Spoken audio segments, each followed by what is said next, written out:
Good day. Our topic is all about introduction to enterprise development programs and policies. Enterprise development programs aims to help entrepreneurs and small businesses to providing resources, training, and financial assistance. What is enterprise development? Enterprise development refers to initiatives by the public and private sector to help to develop small or medium-sized companies. Investing in enterprise development helps entrepreneurs to develop, scale, and improve these businesses, which stimulates the economic and catalyzes positive social change. Enterprise development means monetary and non-monetary contributions carried out for beneficiaries with the objective of contributing to the development, sustainability, and financial and operational independence of those beneficiaries. Objectives of enterprise development programs is to unlock the potential of entrepreneurs and small businesses by providing vital resources, promoting and encouraging innovation, and aiding businesses in expansion and growth. Innovation encourages and support businesses in bringing new and unique ideas to market. Growth Enterprise Development Program helps entrepreneurs and small businesses grow by providing them with access to resources and opportunities. What is policy? Policy is a law, regulations, procedure, administrative action, incentive, or voluntary practice of governments and other institutions. Significance of policies in fostering entrepreneurship. Seven ways governments can foster entrepreneurship. Entrepreneurship plays a vital role in driving economic growth and job creation. Entrepreneurs struggle with access to funding, navigating complex regulations, and acquiring the necessary skills and knowledge. Government is important to in fostering of entrepreneurship and creating an environment that supports and encourages it. Government provide access to funding. One of the biggest challenges facing by entrepreneurs is access to capital. Number two, reduce bureaucratic red tape to navigate complex regulations and paperwork. Number three, invest in education and training. Entrepreneurs need a wide range of skills to succeed from business management to product development.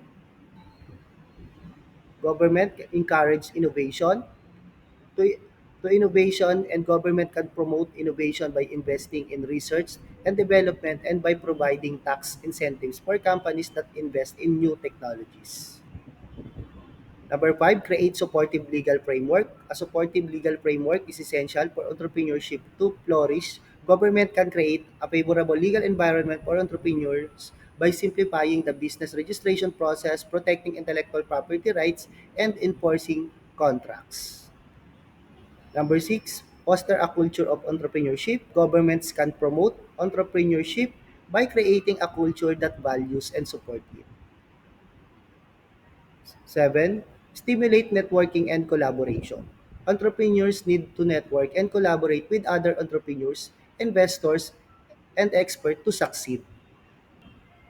Role of governmental and non-governmental organizations. Regulatory role of government in business. Setting and enforcing standards for fair competition and protecting consumers from fraudulent or deceptive business practices. Policy framework, environmental and social responsibility.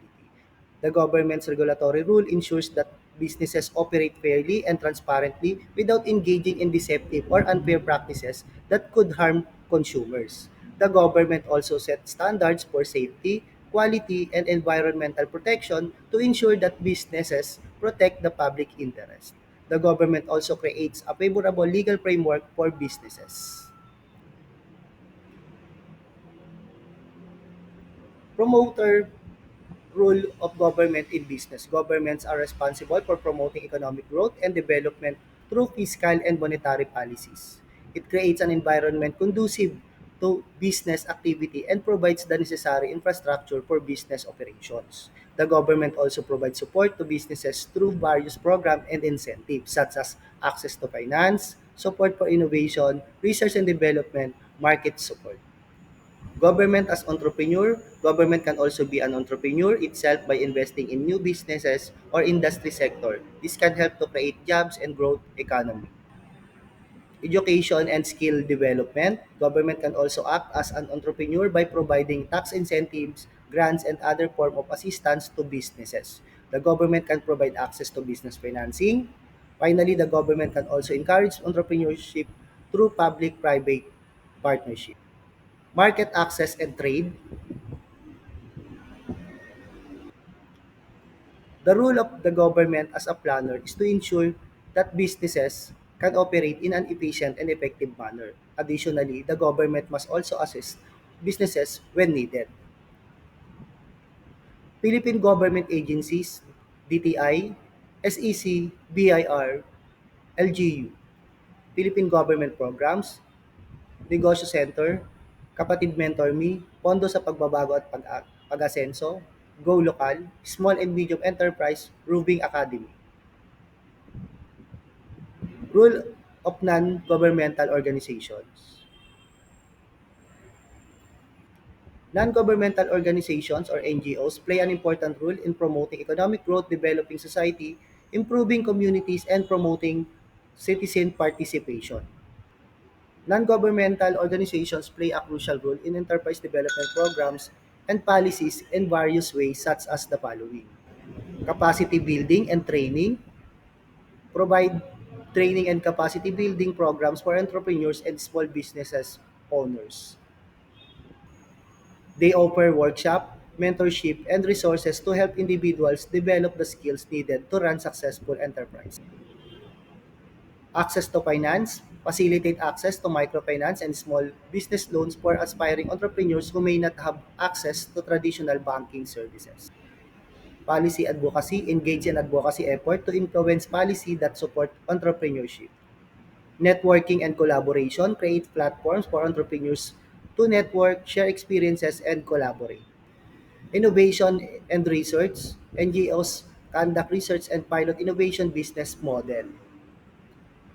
They identify emerging trends and opportunities which can inform government policies and business strategy.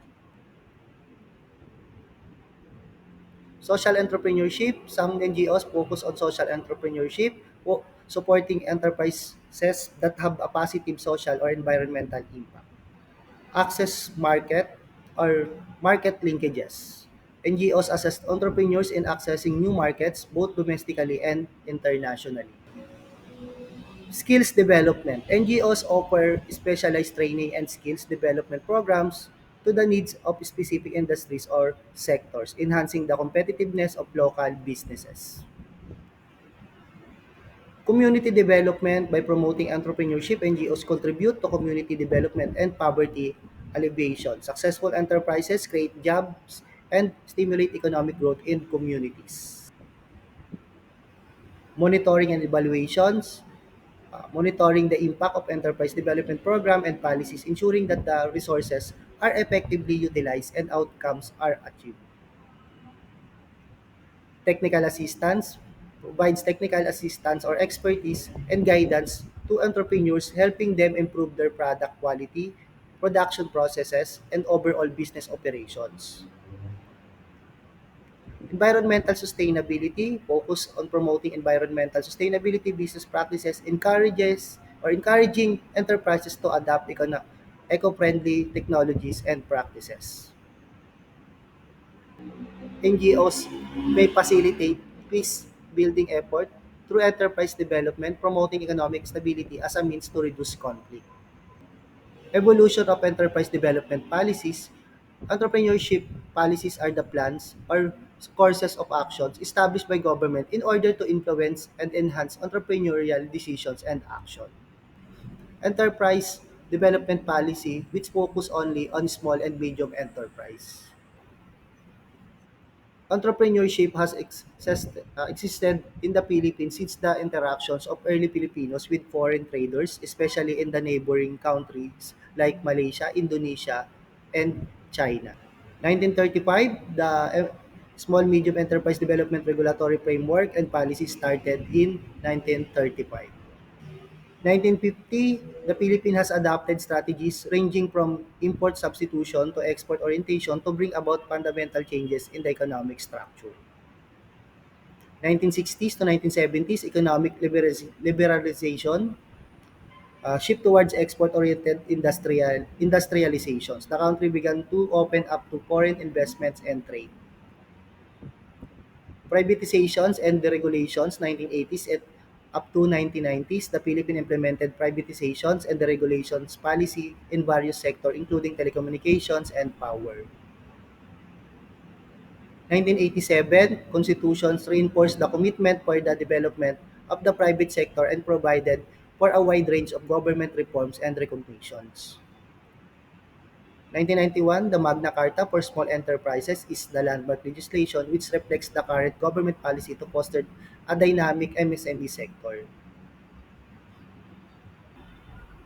Republic Act No. 6977 promote, develop, assist small and medium enterprise development. RA 7882, the act providing assistance to women, recognizes the special rule in develop and support women entrepreneurs who are engaged in the manufacturing, processing, and service and trading businesses. The three governing bodies of enterprise development. Export Development Councils oversees the implementations of Philippine Export Development Plan. Industry Development Council implement the Philippine Industrial Development Plan and develop enterprises with high technology requirements. Small and Medium Enterprise Development Council oversees policies and program of MSMEs.